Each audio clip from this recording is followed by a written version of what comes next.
everybody. It's Dan. And this is Ron. And this is a nominee. Welcome back. Welcome back. We've, Or welcome to all if the you're like first-timers. binging this, if you've listened to like 16 episodes in a row, that might sound kind of weird, but we know that this is the kind of podcast where you could binge. It's like Netflixy. You could go on a good date, and you could go to the person, and you could say like, "Hey, you want to come up to my apartment, a nominee, and chill?" They know what you were talking about, because now there's a word for it. Ironically, Hey, you want questionable movies and chill? yeah. That actually sounds like I think that's fun. So Yeah, it's an uncommon event when you're watching the questionable movies with other people. if somebody said that to me on a first date, you want to come up to my place, watch some questionable movies and chill? I'm like, yeah. This is a lifetime relationship right here. Honestly, I think the last. God, yeah, I think Liz is the only woman I ever dated where the first date wasn't a weird movie. Really? Yeah. Wow. And that's why it lasted. Yeah, well, she's the only one who's still here, right? So clearly the movie thing. You eased into things. You waited until the second movies date. beget more movies. Yeah. I guess that's kind of what Jonathan Rosenbaum told me when I had lunch with him once. Who's Jonathan Rosenbaum? Jonathan Rosenbaum. He was the film. He may still be the film critic for the Chicago Reader. Oh, okay. He was like best friends with Roger Ebert, and he's watched more movies than probably anybody alive except Ignatiy Vishnevetsky. Maybe more than God. Well, no.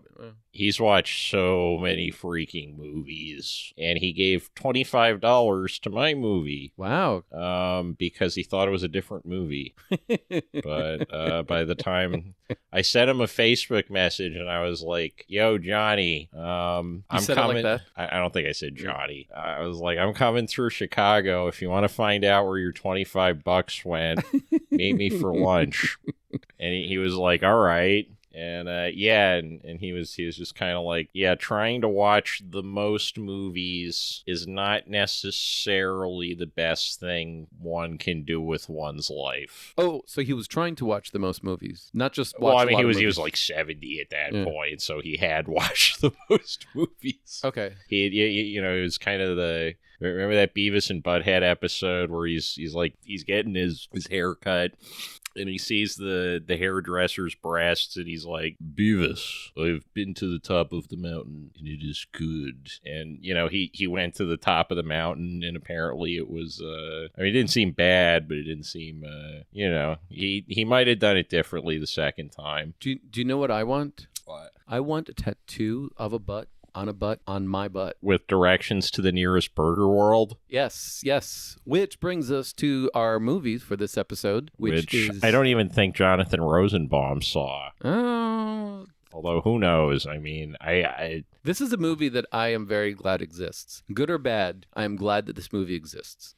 Yeah, I was really happy to see this for whatever reason, because I was at the one of the thrift stores couple days ago, and I run across Plump Fiction, not Pulp Fiction, Plump Fiction, and I look at the DVD case, and it still has the barcode sticker for if you were going to take it out from Hollywood Video. Uh-huh. And I remembered seeing this movie and thinking, like, I sort of want to see this when I was 10, because, like... Seriously? Yeah, and I remember seeing it at a Hollywood Video, like, probably the last time I set foot in a Hollywood Video, because they went out of business before the store that the last video rental store in Saratoga, New York was the drive-in movie store, which that place was great.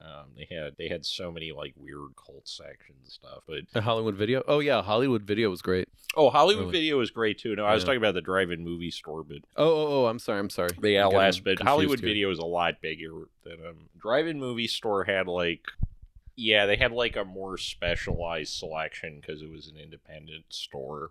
By the way, we're joined here, sort of, by Elizabeth, the perennial pod guest, who actually watched most of the movie. She missed maybe the first half hour, and then actually sat here for the rest. Had some grilled cheese and some Thai food. I had grilled cheese. There were some fries too. Dan finished his meal beforehand. I was hungry. Yeah. But why did I get some good rice and beans? But she's actually busy. Oh, right now she's showing me a little cat video. Yeah, the cat's like getting to second base, rounding second. But this is her intermission. She's actually watching the Democratic debate tonight. Yeah, and she was like, "Hey, should we watch the Democratic debate, or should we keep watching Plump Fiction?" And 2-1, we decided on Plump Fiction. Yeah. So, if everything's on fire in 3 years, I guess that's why. Yeah, so Plump Fiction, I remembered seeing this when I was 10 at the video store. I had never seen Pulp Fiction, but I was just like, I didn't quite understand what humor was, so I was trying to find the videos at the video store that looked the most like they were humorous. You hadn't seen any, you hadn't seen Blazing Saddles and the Producers yet? No. I saw those, I think, when I was 12 or 13. Oh, okay. I mean, I'm talking like really young. You know, like I couldn't, like going to the video store was a pretty rare occurrence. We didn't rent a whole lot of videos because I mean we had a really good cable package. Like I did not grow up deprived in any way, shape, or form. But see, we didn't have cable when I was growing up, so I had the video store instead. We didn't have cable until I was probably a senior in high school. It's not that it didn't exist. I would watch it at other people's house. We just didn't have it. We had broadcast television and the video store. See, I was growing up right at the period when there were still video stores, but the cable packages were starting to like grow out to like you could get 1,000 channels. You know, they were advertising that kind of stuff, and internet piracy opened up, and I had a really good public library, so there was just like so much stuff from every direction. We had dial-up modems. And I could go to BBS's, Bulletin Board Systems. Yep. This World Wide Web thing. BBS. Yeah, I was on. Let's see. One was called The Round Table. Another one was called Dark Tower, and they were all they were themed. And so in Round Table, I think that's what it was called. You could be a knight or a nobleman or a peasant or I don't know, some stuff, and then the person who ran the whole thing was the king. And that was so we had our own names, but I was something like I was promoted at one point, or I was dubbed a knight. That was a big deal. In which I happened to be on there. No one was on except for me and the king, and we were chatting, and then suddenly he disappeared for a moment, came back and said, "Okay, check your profile." And suddenly I'm like, I'm Knight Opus. Oh, by the way, I was Opus. That was my pseudonym. Bloom County was still running then, right? Oh yeah. Bloom County was huge. And I was usually into Bloom County. That's so funny because that was my older sister was like, yeah, I think she was in like the right formative years when Bloom County fever hit. So I always had those books around the house, but I never heard anything about Bloom County ever. Really? Like, I understand that it was huge in the 80s, but yeah, in my entire life, outside of my sister and seeing a lot of used books, I've never heard anybody talk about Bloom County. There was a big outcry in one, not one episode, in one strip, in which there was a visiting character called like Little Pat Oliphant or something like that, which was Pat Oliphant, the comic, the satire, political comicist, cartoonist. Thank you, the political cartoonist. I don't know, I like comicist. He was visiting for some reason, and he said Reagan sucks. Oh. Say something poignantly pithy or pithfully poignant. I forget which one it was. And he said, Reagan sucks. And wow. Oh, let's see. Elizabeth, the podcast wants to show us something that has to do with possibly we have something Bernie. From the control room. Yeah. What is she showing us this time? No, it's not. That's Hot Fuzz. That's the second movie that was made. It's the same actors. Yeah. Nick Frost and Simon Pegg. Yeah. Oh yeah. Through dancing, yeah. Hands down an app to delete How am I supposed to read your phone from across?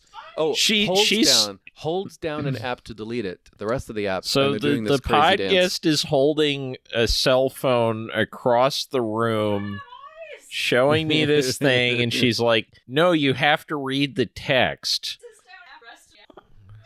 What Elizabeth I just get it did now. was like did a little bit of couch dancing and waving her arms, mimicking what Nick Frost and Simon Pegg are doing.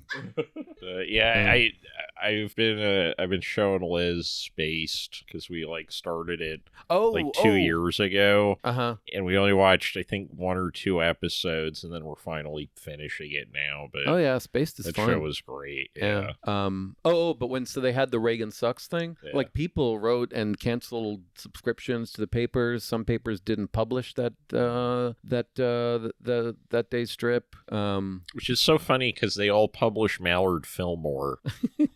Which is like just as bitter. It's just like a lot more dry because it's been left out in the sun longer. But it wasn't, nobody said anything as offensive as Reagan sucks. It was disrespectful. People, there was a big outcry over it.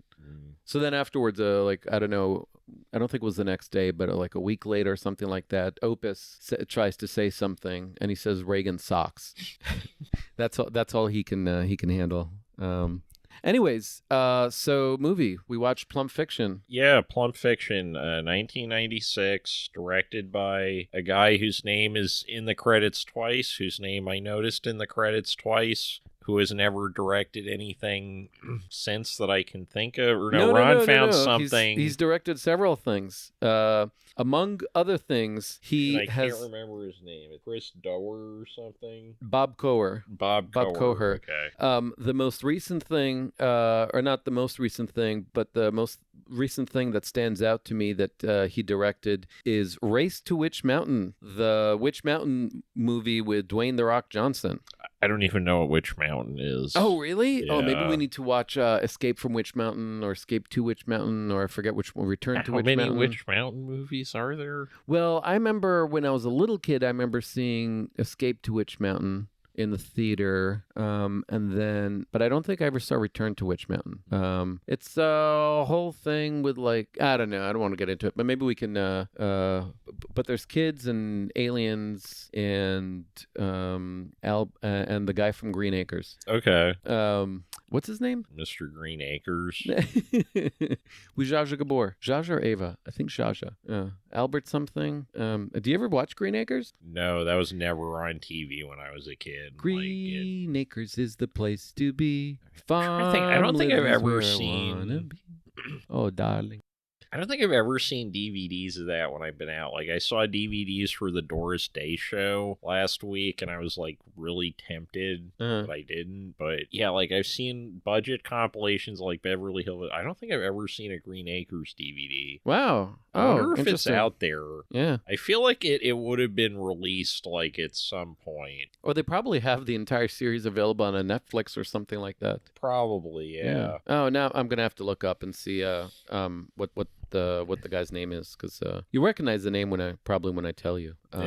But anyway, so he's directed other movies. Bob Coher, Eddie Albert. Okay, yeah. And Eddie Albert and Ava Gabor.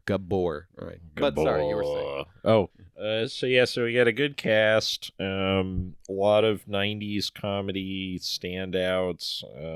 Paul Dinello, who you may know as the art teacher on Strangers with Candy. He takes the kind of John Travolta hitman role. Dan Castellaneta. Castellaneta, right? Who is the voice of Homer Simpson. Yeah, and he plays the Forrest Gump role. This movie parodies a lot of movies. Yeah, this is kind of like it's like a forefather of those Not Another Teen Movie type movies, or like Movie 43, right? the like big multi-parody movies that I don't know if they've ever been that popular. They're just so cheap to produce that. Well, movie 43 is a little bit different. Where's movie 43? I mean, I'm trying. There was like a Gladiator one, like Meet the Spartans. I think was one of them. Yeah, that's in that category. I think the not scary movie. Scary movie? Yeah, scary movie is kind of like the high end version, I guess. Yeah, well, no. Which is the one by the horror film director? Which is the one by Wes Craven? I think that's Scary Movie. No, I think that's Scary Movie. That is Scary Movie? Oh, okay, okay. I mean, maybe that wasn't Wes Craven. No. That's no. Yeah, we're talking Wes about Craven's like Last House on the Left. Which is the one that has who played Gertie in E.T. Little Girl Lost. Eddie Albert? No, the daughter of like a whole Barrymore, Drew Barrymore.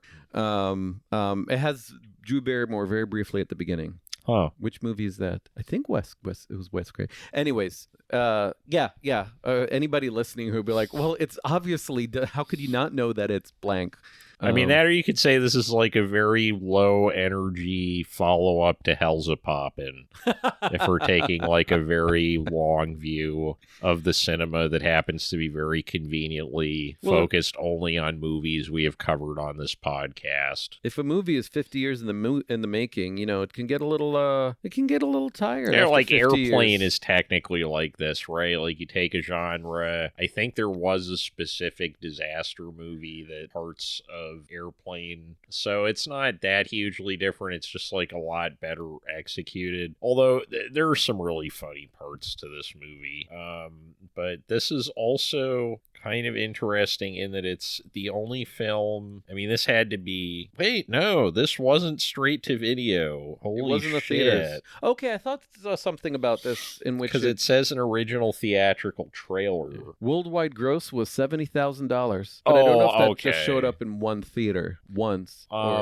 So usually, yeah, like $70,000 means they probably ran it in Los Angeles and New York for like 2 weeks at 2 theaters. Okay.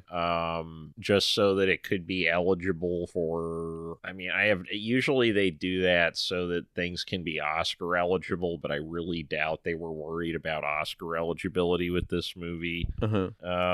It might be so that it wouldn't be called a straight to DVD movie, but I mean, 70,000 gross. That means like it was in. Yeah, I mean, honestly, if it was a big enough theater in New York and LA, like maybe 2 weeks at 2 theaters. Okay. So somebody knew somebody. Well, somebody knew a lot of somebodies. I mean, there were a lot of famous people in this movie. Sandra Bernhard. Yeah. Judy Tenuta. Judy Tenuta. And Pamela Adlon. But at the top, Julie Brown. Julie Brown, yeah, and she's playing the Uma Thurman role, except instead of being addicted to heroin, she is really into food, but don't feed her Mexican food or else she starts indiscriminately killing people for some reason. Yeah, well, you need something to make the movie go, to give the movie a purpose. Right, yeah, they set her up in this movie, like they introduce her the way they introduce the fucking gremlins in Gremlins. It's like, she's fun, she's cute, but don't feed her Mexican food after midnight. Or whatever. But no, one thing that's very strange about this movie is that it's a production of Rhino Films. What's that? So we all know Rhino Home Video, or anybody who's bought like TV DVDs or things like that. So that like direct to video market, you mean, or? Well, Rhino's a big company. They do a lot of CD reissues of things. They did do a lot of DVDs. I don't know how many DVDs they're still producing. But usually they would license things out, so they would get like a cult property or like a cult album. They'd add some bonus tracks, and then it would be like a deluxe Rhino CD reissue or something, kind of like Ryko Disc. And what's weird is that they just outright produced this movie, and then released it, which makes the theatrical release even stranger. And this is literally the only DVD I have ever seen Not to say that there probably aren't others out there, but this is the only DVD I've ever seen with the Rhino Films logo imprint on it anywhere. Wow. So this was something special. This is something unique, possibly. Maybe. And you can kind of tell that Rhino produced it throughout the film because it has the soundtrack of a movie that probably would have had like 10 times the budget if it wasn't directly produced by a company that reissued CDs. I believe in miracles. Yeah, wrong, like just you sex thing. Every scene has like extremely expensive music clearance, and they just run the music for because like usually when you're paying to use music in a movie, like pre-record music that's not something you're commissioning somebody to record for the movie. Hey, we're the monkeys, 'cause he say we monkey around, but we're too busy singing for people to tell us to get down and make us not feel so good, so we still monkey around. So the price that's usually negotiated is based around how many seconds the song is audible in the movie. Uh-huh. And in this movie, they would start the song and then they would just play in the background the entire scene. So like again, they must have not had to pay for the stuff because they owned some kind of rights clearance on it, because otherwise you couldn't afford to produce a movie like this for the home market. So does this mean that they didn't have to pay Davy Jones and Peter Tork, etc., for playing the Monkey song, or was it even theirs? Well, it means they already paid them when they did the CD reissues. Oh, okay. I'm not sure how to say it. I mean, CD reissues, you would buy a temporary license to things, and this movie's also been out of print for I think there was just the initial pressing of discs, and then surprise, surprise, there was no massive outpouring of demand for these. And I don't think so. This is a collector's item. Yeah, it goes for like $15. Oh, no kidding. Online, which is for a DVD, that's pretty good. Wait, and so you got this at Goodwill? Boomerangs? Yeah, I think I got it at Boomerang. Which is sort of like Goodwill in... Is it only in Massachusetts? Is it only in the Boston area? Well, it's kind of like it raises money for Goodwill. They have like a strained relationship with the homosexual community. The Boomerangs, a lot of the money goes to... I can't remember. Did you actually just use the phrase homosexual community? I can't remember if them or Salvation Army. There was like something... Salvation Army, totally. Maybe I'm confusing it with Salvation Army. Oh, yeah. One of them was like donating to, or one of them was like aligned with anti-gay charities or whatever. I don't know. I'm sorry. I still think it's funny that the way you said that. That's the homo... Well, they're trying to No. I mean, as opposed to gay community or LGBT community or queer or queer causes or something like that. Yeah. Well, I like it's like not saying more... you're being homophobic. It was just the... Well, no, it's like more hip. Well, I think it's like more goal oriented, right? Because when you say when you say the word homosexual, like you're just thinking like agenda, like get shit done, like the homosexual agenda. Yeah, so you're speaking from. So it's like Nike. You just do it, and like I feel like that's the energy. Be gay. No. Yeah. Wait a second. Right. There's some bi-erasure going on here. What else? There's the whole LGBTQIA plus. Did I cover everything? Is there only one plus? Yeah. There's only one plus, I believe, but I think there's one letter that repeats. I thought there was a letter that repeats. Anyways, no. Usually when I hear like the homosexual community tied with the phrase homosexual agenda, and so used by right-wing homophobes. I'm not saying what you're saying was homophobic. I'm taking it back. Yeah. We're taking ownership of it. It's not mine to take, but I'll take it and I'll leave it. Like I do that with a lot of things. Yeah. So I'm sorry. You were. Oh. Okay. So yeah. Now we've got to go find out because we don't want to besmirch Goodwill if they actually do amazing things. Well, sorry. If they only do amazing things and don't do terribly homophobic things. Well, the really scummy one is is Savers. Really? Yeah, Savers, it's basically they just use the nonprofit status to get cheap labor. Oh, huh. And they've had a lot of... Wait, Savers is nonprofit?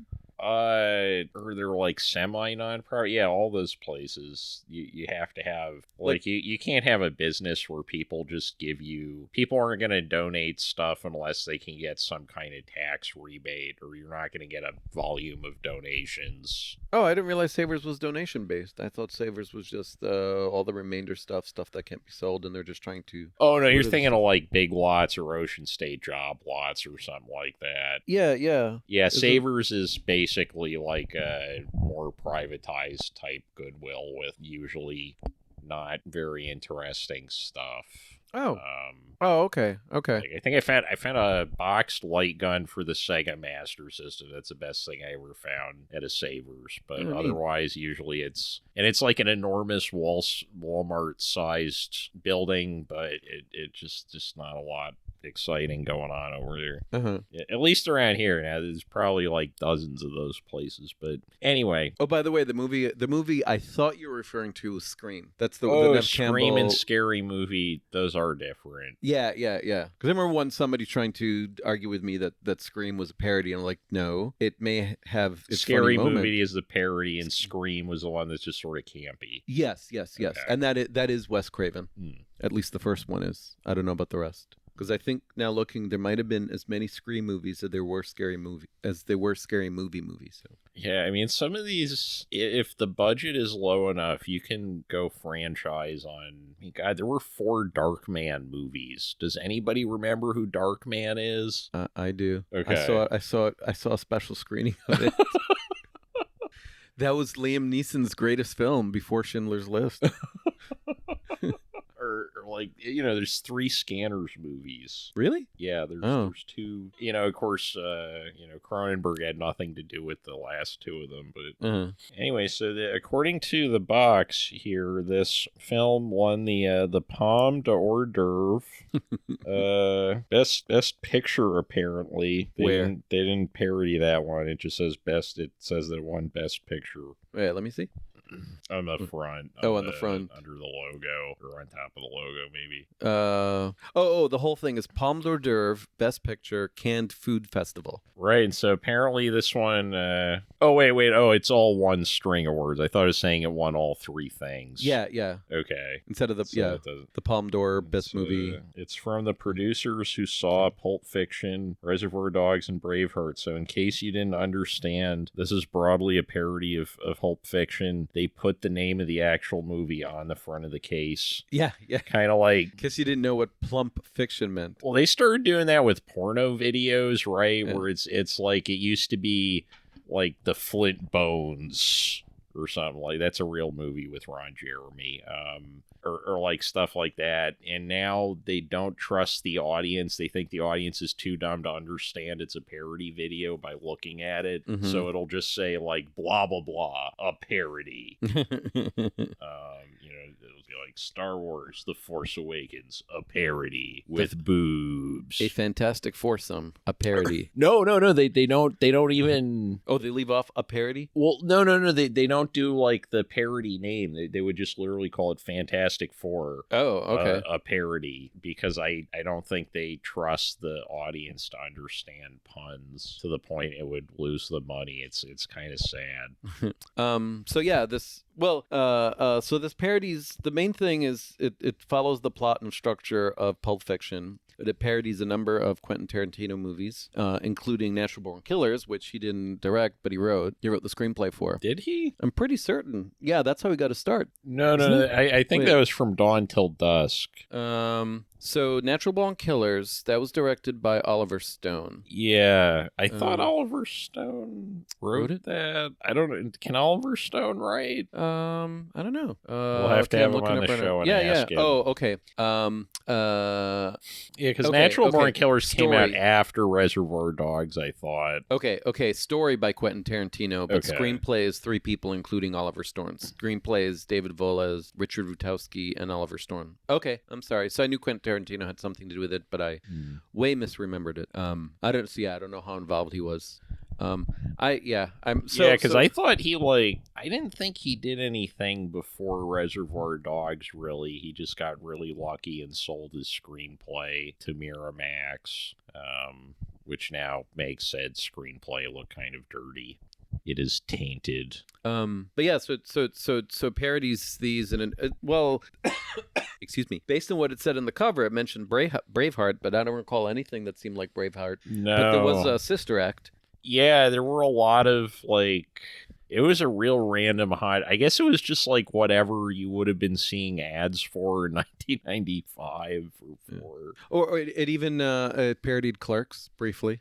Yeah, there was so let's go through it and see if we can figure out everything this parody. So it didn't really parody Priscilla, Queen of the Desert, but there's an ongoing Priscilla, Queen of the Desert joke. It's Priscilla, Queen of the Dessert. Right. And there's Forrest Gump, Nell, Reservoir Dogs, Sister Act. What were there were other ones for sure. The Sister Act part is the Reservoir Dogs parody. Yeah, it's like Sister Act meets Reservoir Dogs. Yeah. They're it's basically just kind of playing Reservoir Dogs semi-straight, but it's a bunch of women in habits. Sister Sledge, is it Sister Patrice? Yeah. Yeah. And then they get into a big argument about Sister Patrice. Nobody wants to be Sister Patrice, and deciding was she the flying nun? There's some line about fucking. And to be fair, the flying. Have you ever watched The Flying Nun? Yeah, isn't it? It's bad. Oh, it's awful. It's awful.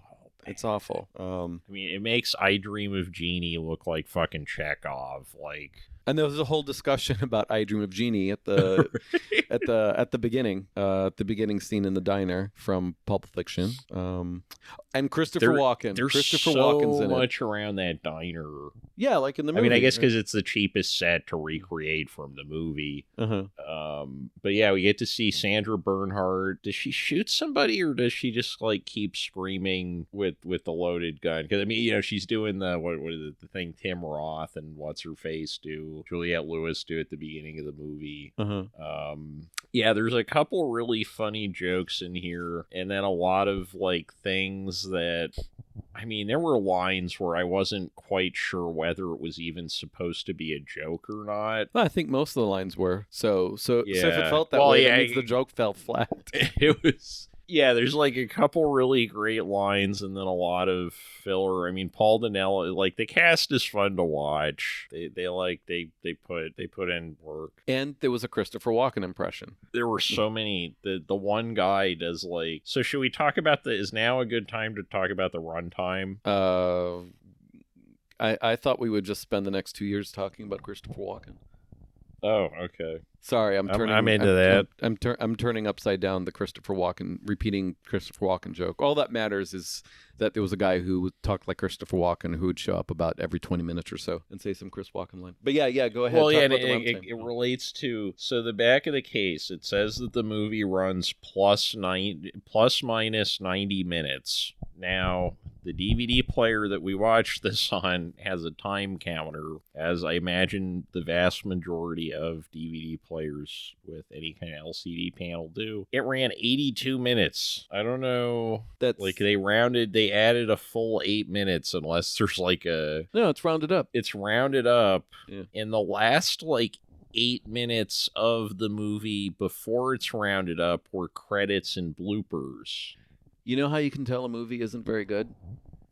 How? It's got bloopers in the credits. That's true. Yeah, I can't think of many. Didn't Horrible Bosses have that? I thought that movie was okay. All right, maybe it did. But yeah, that's not really strong. I'm not really bolstering No. my argument. But it's a way of getting a movie to be over an hour and 25 minutes. How did... I'm just realizing, how has there never been a TV sketch of... I mean, maybe this has happened. There's been so much TV sketch comedy, but like blooper reels for movies where it's just horribly inappropriate. like the Schindler's List blooper reel just keeps going in and out of the credits, and you're seeing like, if only I could have saved one more. wait, no, get the boom out of the mic, get the boom mic out of the shot. Wait, stop it! Why is the girl wearing a red dress? Why isn't she in black and white like they're? Fuck it, just leave it in. So. Or like Godfather and the cotton balls are coming out of Marlon Brando's mouth and he's got to shove them back in there. Like, how has this not happened yet? Did we just come up with half of The Day the Clown Cried? Is that pretty much? That definitely would have been a movie with a blooper reel. Yeah.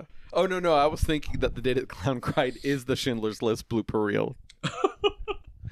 It's almost in as bad taste as our joke.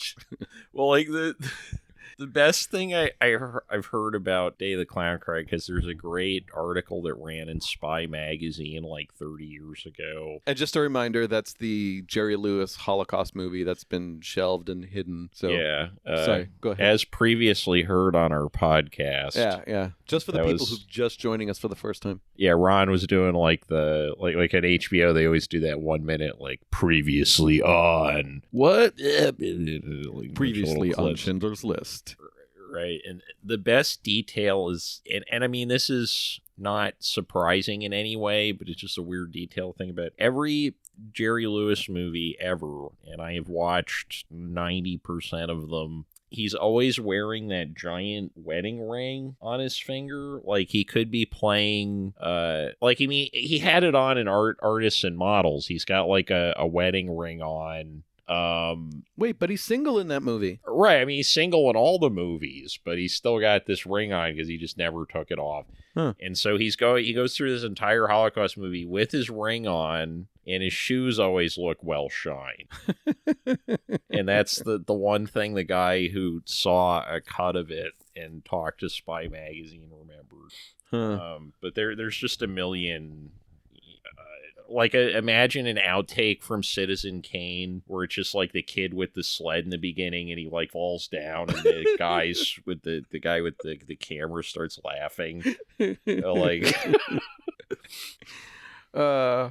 Tokyo Story, they're like eating in the highway median and then there's like mud that gets splashed up at them. I mean, this could go on forever. Yeah. So the reason we watched this movie is in the few movies that Dan had actually picked a few, and I wanted to watch this one because not only had I never seen it before, but because it had Julie Brown on the cover. And the fact that you knew who because now that I'm looking at it, I recognize the Strangers with Candy guy, but when I picked this up the other day, I did not recognize any of these people. So I remember Julie Brown from when on her MTV days. So there were two Julie Browns. There was two Julie Brown's hosting videos on MTV in the 80s. There was Downtown Julie Brown, who was a more traditional VJ, who's just cool woman, introducing videos and talking about stuff. And then there was Julie Brown, who apparently they also called Miss Julie Brown to distinguish her from Downtown Julie Brown, who had a more like a comedy bit going on because she was doing a parody of I think it was Valley Girl. I can't remember exactly what the parody of, but it was definitely it was comic. But then she was also introducing the videos, and she would make fun of them and say, she would make fun of the videos, but that was also the way of showing the videos. Right. And she also did, and I completely forgot about the this Beavis and Butthead. What? Well, that's MTV was huge in pioneering the idea of kind of like soft interactivity in television. right? Because you have these like multi-layered shows based around people commenting on the programming as it's happening, and like that's most obvious in Beavis and Butthead in the music video segments where they're like going through the music videos. But like what you're talking about, it sounds kind of like she was lampooning the videos as they're showing the videos, so it works as this sort of the TV is like trying to be both the entertainment and the person on the couch next to you watching the TV with you. Yes. So I completely forgot as I was going and looking and trying to explain who Julie Brown is. I completely forgot about her album, and so I was just looking it up, and it was Trapped in the Body of a White Girl, and it had songs like I Like 'Em Big and Stupid, I Like 'Em Big and Stupid, I Like 'Em Big and Real Dumb, The Homecoming Queen's Got a Gun, which is the only line I can't remember for that movie. And I was trapped in the body of a white girl. Like, okay. And there was 'Cause I'm a Blonde. 'Cause I'm a blonde, yeah. 'Cause I'm a blonde, yeah. But that's all I can remember. But probably if we played the songs right now, I'd probably remember half the lyrics and be able to sing along. So I listened to them a lot. I can't remember if I had the album or if my sister had the album, but there's a very high possibility that I'm the one that actually owned the album. So I thought she was great. So. Because I'm blonde, I don't have to think. I talk like a baby and I never pay for drinks. Don't have to worry about getting a man if I keep this blonde and I keep these tan. 'Cause I'm a blonde, yeah. 'Cause I'm a blonde, yeah. But she was good in this movie. I thought like the cast nobody was like really annoying, which is the great risk of performing in movies like these. I feel like is that there's most movies I've ever seen that are like this. By the end, there was at least one person in the cast that I want to punch, and that didn't happen this time. Which is I had a hard time with one of the bits in which they kept going back to the Natural Born Killers parody. What do they call them? Natural Blonde Killers or something like that? Natural Blonde Killers, no hair dye. But it wasn't the actors who were doing the parodies. It was that one of them was parodying the Juliette Lewis character, and I just don't like Juliette Lewis. I'm sorry, Juliette Lewis. I'm sure you're a wonderful person. I just don't like, when you act. Wait, she was in Howard the Duck, right? She's the love interest in Howard the Duck. We've been through this. Or no, it's somebody else. No, that's Leah Thompson. We've been through this at least 2-3 times. I don't know. I guess that woman made an impression on me when I was watching Howard the Duck. Leah Thompson? Yeah. So you somehow merged Marty McFly's teenage mom and her duck lover with the female killer from Natural Born Killers. Yes. All right. That works. It's thing. But yeah. So that was the main reason I wanted to see this one. But but to your point about people not being annoying, yeah, you had actually some really good comedians who were working with a fairly mediocre screenplay. Yeah, like it kind of like Hell's a Poppin'. There's a whole joke within the film itself about the screenplay for the film not being delivered on time, and that's why it's out of order. Well, it keeps getting. It's not just that it's the Forrest Gump character who is trying to deliver the screenplay, and the screenplay doesn't have any page numbers on it, and people keep running into him. He gets hit by a car in the street and the papers go flying all over, so then he has to go pick them up, and then he gets bumped by somebody in the street, and I forget. And then finally he's about to deliver the screenplay and somebody bumps into him, and he falls and the papers fall around. So he keeps trying to put them back together. But there's no way to put them in the right order because there's no page numbers. Right. So, and he tries. Very clever dig at Quentin Tarantino's decision to not structure his movie in exact linear order. Yeah. I didn't notice when I was watching Pulp Fiction that it was arranged in a non-linear order. Really? No. Oh, that wow, was okay. sarcasm. Oh, okay. No, I was trying to say the joke was bad, but okay. No, what were the good jokes? Well, he said it was movie? such a deadpan face, and yeah. See, but you've got some really good comic actors. Actually, so I thought the movie, at least earlier on, was funnier than you did. But then in the second half, I thought it was. I didn't think it was all that funny. Yeah, I thought it was. I thought it was pretty weak throughout. And granted, that's what I was expecting when I picked up a DVD. Oh, I didn't realize with a picture of a woman eating a lollipop that says "Plump Fiction." Oh, I didn't realize you didn't think it would be very good.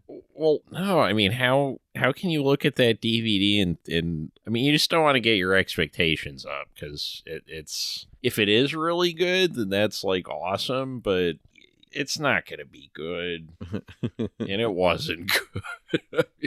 It was what I wanted. It was like a blast of weird 90s low budget nostalgia right down to the Hollywood video sticker. It hit the spot for that. You know, we were looking for like I mean, you were saying you want to watch like a more goofy movie. Yeah, I wanted something fun. Even though, did we watch Artists and Models last week? No, we watched... did we watch something more serious? Did we watch Artists and Models last week? Wow, I've lost track of what we've been watching. I thought we watched something else after that. By episode 34, all these movies just start like seeming like one big long movie. A pastiche. Yeah, I can't missing. That's missing, what we. Yes, right. Very the different movie. Disc. Yeah, that was an intense movie, but very good. I'm not sure there was a single joke in that whole film. Maybe very early on. No, not even then. There was a little bit of lighthearted ribbing or loving between two of the characters. Yeah, it was pretty. Yeah, that was not a fun movie. Yeah. So yeah. And it didn't have any outtakes in the credits. Somehow. No, so see, movies without outtakes in the credits, good. Right, movies like the guy who goes missing, he jumps up into the shot. He's like, "See, guys, I'm not missing anymore. Cancel the movie." Elizabeth, do you want me to pause it? Elizabeth wants to talk about healthcare, so I'm going to hand her the mic. She gets 2 minutes to talk about healthcare. Here you go. So Elizabeth has been watching the Democratic debates, or Democratic debate, for the last, for an hour? Well, no, I didn't. Am I actually going online right now? Okay, You are? I didn't actually. I only caught like part of it, Okay. but Because you did. I have did priority. catch. I know at one point, Bernie Sanders and Pete Buttigieg were like firing back and forth about healthcare, and okay, this is completely unrelated. Yeah, go ahead. No, you wanted to talk about it. Yeah. Well, you did watch the movie. This is the feedback you have from having watched the movie. I have nothing to say about this film. I just want to talk about healthcare. No, she was beautiful. Yeah. What's your problem? Why? But it was like they were talking about how beautiful the plumpness is. Shoot, well, wait a minute. I think I'm missing something. Well, no, the movie is called Plump Fiction. The whole central conceit of the movie is that, like, there's a deal to get foreign chocolate that goes bad, and you can't let her eat Mexican food or else she starts killing people, and all she wants to do is eat. And there's, like, multiple references. Like, just because the filmmaker, like, failed to actually make the character fat, like, I think within the fictional I'm just world of the confused. film. Like, I mean, why? otherwise it's just sort of like body dysmorphia fiction, right? If she's not actually plump. But she is plump. Is she though? No, okay, we need to get a third. Did you see her bosom and her behind? And did you see her tits and ass? Okay. Did you see her stomach? It looked like she had a book under her shirt. A book? Oh no! Look at the cover. Here, I'm gonna show Like, the cover and see exactly what Julie Brown's breasts look like. They are not small. Well, no, but like I wouldn't. I don't know. I just feel like it's inaccurate. Well, and it's not saying she's morbidly obese. Oh, she's just like a regular woman. I don't know. Yeah. I'm gonna get off this mic. No, it says she's. Yeah, but she Wait! Get back here! Get back here! You're going to talk about healthcare. She eats so much chocolate, she has to get insulin shot into her ass. Like, okay. She's not healthy. No. That's just mismanagement of like what is likely. I don't know, some type of diabetes. She's not. When you have diabetes, you have to like dramatically limit your sugar intake to the point where you can't even eat that many carbs. Like that takes a tremendous amount of self-control that like most people who don't have diabetes have. So that is my. She might also have been doing power walk every day. She has a blood pressure is 110/70, resting heart rate of 65. But she also happened to be full figured and have a tummy and a big butt. Low cholesterol, low bad cholesterol, high good cholesterol, or reasonable. A low the triglycerides are doing well. Yeah, what do those even do? They have letters.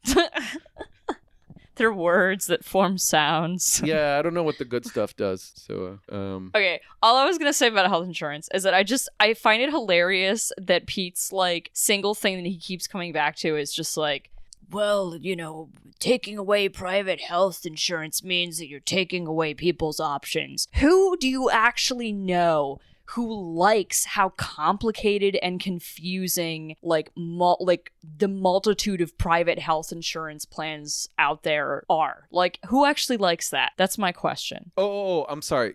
You're the voice didn't change the people enough who between the parody voice and then the question. So I didn't realize that you were yeah, okay. I got it. I thought Mayor Pete was saying the whole thing. No, I wasn't even trying to make it. No. The people who here, you don't were talk unless parodying you get the mic. You were mocking him. You didn't catch that? Yeah, you were making fun of him a little bit. Well, okay. Okay. That's all. Well, I mean, it wasn't like you were going through for a full-on Indiana accent, and he's like, who wants to give up their choice? I have no idea how he talks. I don't know that I've ever heard him. He talks like a very no. No, if you have the microphone for any of this audio. No, Elizabeth, no. Yeah, we need to get a third mic. I think that's what it comes down to.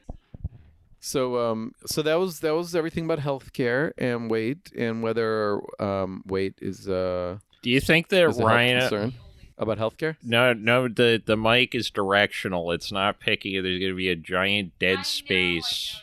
Okay. What if I turn on amplify just those parts, just when Elizabeth is talking? Will that work? It would get really loud and hissy because there's not enough audio data there. Oh, right. So just delete the last 20 minutes, the last half-hour discussion of healthcare that we've been having. Do you think that Rhino Films cut some of the healthcare for the stars of this film due to pre-existing weight conditions? Do you still like Bernie after all this? After tonight's debate? Or did it disappoint you too? Oh, I thought you watched most of it. No. Oh, I thought there was a lot more of the debate going on that you were watching. That's why you were watching cat videos. Oh, I thought it was still going on. No. Okay, that's what I was surprised. Like, oh, you stopped? Oh, okay. Did it hurt? Got it. Oh, yeah. No, just curious if you suddenly something horrible and you're like, oh my God, I can never. 78. And that's including his time in the crib. Yeah, but he still had wild white hair going in all directions, even when he was a neonate. Hey, did it hurt? Baby Bernie. When you fell from heaven? Wait, where did that come from? Now I'm lost. I don't know. All right, so Plump Fiction. Plump Fiction, yeah.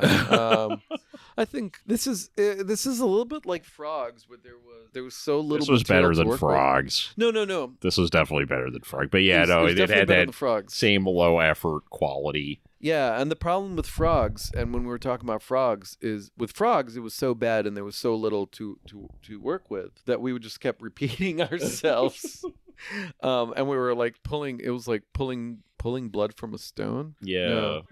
Pulling water from a stone? No, it's blood. Pulling teeth? Getting water from a stone just sounds like you're like pissing in the woods. But so in this one there was so. Well, the reason the expression is getting blood from a stone is that you're not you say it about like somebody that, like, let's say the person's completely broke but they owe you money. and you're like, I'm going to go get my money from that person. And you say, like, no, well, you can't get blood from a stone because the person doesn't have any money, so you're not going to get the money. Yeah, but where does the blood come from? Well, the whole point is that there is no blood. Like, if there was blood, then it wouldn't work as a metaphor. The whole point is that you can't get the blood from the stone because the guy's broke, right? So you can't get the money from him. Because, wait, the water from a stone is biblical. Yeah, but wait, was there... Right, because God says to Moses that he will bring forth water from the stone, and Moses is like questioning this, and he says something like, "Well, can water come from a stone?" And he wraps the stone twice with his cane, and that's why he doesn't get to go to the land of Israel. When the Hebrews make it to Canaan, he's not allowed to go over there because he doubted God. He questioned God. Yeah, we need a third mic because this is all I mean, God's just a big old asshole. He just gets off on punish you. I think we picked that one up. Did it hurt, baby, when you fell from heaven? How does the stone feel about this anyway? Does it have a choice in the matter? Yeah, exactly. If I were the stone, I'd feel violated. Why are you... We draw blood from animals all the time, and it's considered ethically sound, even though they can't technically consent to giving blood. Well, hey, Mike, do you have a mic? Come back when you got a mic. If you want to be on the podcast, you got to talk into a mic. Elizabeth had a mic on Friday night. It was a wireless mic. That's true. Yeah, okay, we need to get several mics, and they need to be wireless. Or can we do wireless adapters to these? Have a little... So we'd have to put something there. Yeah, you just put a Bluetooth adapter on it. But won't the sound degrade because of Bluetooth? Not in any noticeable fashion. I mean, let me put it this way. You can play high resolution audio files on an iPod. Well, they don't make iPods anymore, but the equivalent of an iPod. There's and your computer's way more powerful than that. So it should just be able to you'd have a dongle on one end and a dongle on the other end, and the dongles would handle sending everything in the computer. It wouldn't really be much different than if it was just wired into the computer. It would just be sending the same information into it. Oh, okay. All right. I think. I am not an engineer. Well, so the reason I was mentioning frogs is I think there's so little to work with here that we're trying to squeeze, not pull, squeeze blood from a stone. It's satire is maybe, parody. Parody is an incredibly hard genre to do correctly. Right. And you want to look at one of the best examples, you look at Airplane and Blazing Saddles. Right, or the early issues of Mad Magazine, or Mr. Show. They have a lot of great parodies of things, but number one, you're at a disadvantage with a parody thing when you're making a feature-length film, because the appeal of the parody is the weirdness and novelty of two unlike things colliding, which is not a novelty that has a lot of stamina or staying power, right? As soon as we figured out that the gag is, replace drugs with food, we know every joke that's coming after that, give or take. Okay. And in a 3-minute sketch, you can just sort of keep building it up to an absurd climax, and then you're done. In a 75-minute movie, you're stuck with just a lot of repetition, a lot of sameness, a lack of focus generally too, because parodies don't tend to be concerned with they're not meant to be criticism of the initial work. They're supposed to be sort of lighthearted and playful for the most part, because satire usually is more, it's got the claws out. Although, parody, I guess you can have a parody with the claws out, but it lends itself to an unfocused structure and a lot of moments that in a film that was more easy to piece together than a parody film probably would have been cut, probably would have been finessed to some degree, but I think like the overall structure of a movie like Airplane, how do you even figure out what's good or not, right? Like outside of just I find this funny or I don't find this funny. It's very hard to structure one of those movies so that it feels like compelling and complete as an experience the way that you would feel after seeing, like a great dramatic film or something. So that's one issue. The other issue is I think it makes the audiences way more forgiving, right? Like I think audiences are more forgiving of parody movies than literally any other genre of movie, except maybe action movies. Okay. Right, because you just go in with such low expectations, generally speaking. Maybe not quite as much with action movies, but with parody movies, like, you go to the movie theater, you go to see, like, not another teen movie, it's not going to be good. You're, like, looking for a couple great moments hidden within this haystack of, like, 90 minutes of, like, last 10 minutes of SNL sketches. Although, I guess, you want to go into a movie and say, this better be good. So here you're not going and say, this better be good. This better have a few good highlights. Right, it's like an experience in being thankful for what you have in a weird way. Like I always feel like I come away from bad movies and the good ones look that little bit better, and it just kind of, it defines the good stuff and the negative, which is always nice. But also it shows that movies, kind of like pizza, don't have to be great to do what they need to do. So I actually disagree with you about what you're saying about parody movies, that they don't have to be, that they can. How did you say it again? You're comparing it to action movies too? Wow, I'm losing it. It's Well, just in regards to what you were saying, is that actually going to an action movie, there's certain things that, and so what makes a quote unquote good movie is when you go to an action movie, what you're thinking is, part of what you're thinking is, this better have some pretty damn good action sequences in it. This better look good. This better be like thrilling. And if you don't get that, and if you only get mediocre action sequences, well, that's true. That was a sucky action movie. So, if I'm going to see a parody, I say this better be funny. This better have do a good job.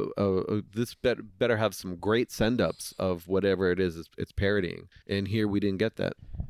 I guess it's like a case of diminished expectations over time, right? Like, if I was going to see a Marx Brothers movie, sure, my expectations would be really high. At this point in the game, like, the reputation of the parody movie as a genre has just like, it's in the toilet, basically, right? Like, I can't think of any of them in the last 30 years or so that I would be like, yeah, that's a movie you really need to see. There's a lot of TV that does that, but not a lot of feature-length films, and that's probably for the best, because you can get that momentum on TV. You can jump from joke to joke. There is no expectation of coherence. You can just jump cut from like, oh, I'm in a medieval castle 1 second, and then you have an ad break, and then suddenly it's like, oh, I'm in a life raft or something. It's much more conducive to, whereas a movie, you can't, you start losing momentum unless you have an incredible central joke. There are very, very few jokes that can sustain 75 minutes of interest, just like variations on a single joke. But it's, it's what it is. Yeah. So overall, how would you sum up the movie? It was exactly what I was expecting it to be, give or take, except the soundtrack was a lot more fancy than I was expecting. And there were a lot more actors that went on to do bigger things than I was expecting. But other than that, it's pretty much $71,000 worldwide gross opening weekend. Sounds about right. It's a better movie than Fletch. So that's the other movie I remember taking out of the Hollywood Video Store. There's another movie I don't want to ever see again. I was like, oh man, that's so crazy. All three of his names are Fletch. And I like begged my dad, and I was like, yes, this is going to teach me the secrets of humor. Then I'm going to go meet girls and stuff. I just need to see this Fletch movie on a VHS tape first. I don't think I understood any of that movie when I saw it because I was so young. Uh-huh. But it was as bad as I thought it was, right? It was. It did really, really, really well, if I recall.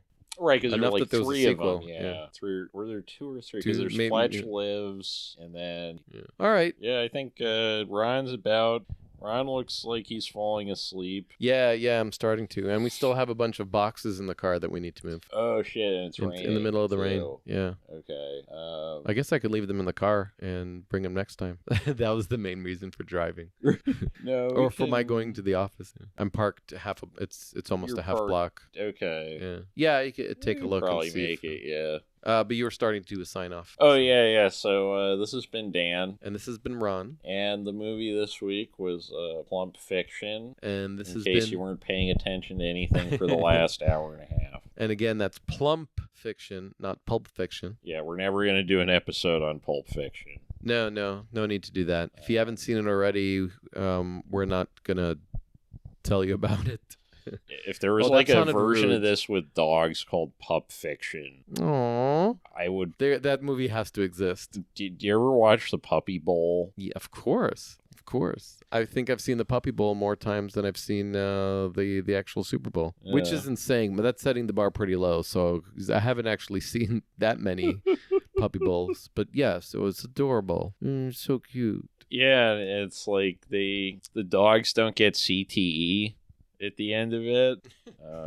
At least as far as nobody really ever checked into that, did they? But Yeah, do they? Yeah, do they? there doesn't seem to analyze be them a lot further? of Do they like examine body them? slamming or contacts that would shake your head. They're jumping all over each other, It's true. knocking each other over, sitting on heads, and yeah. Do you work in the Puppy Bowl? Give us a call. We want to have you on our program. Anyway, this has been We a want the nominee. deets. This has been a nominee. This is Dan. And this is Ron. And until next week, this is Silence. Take care, everyone.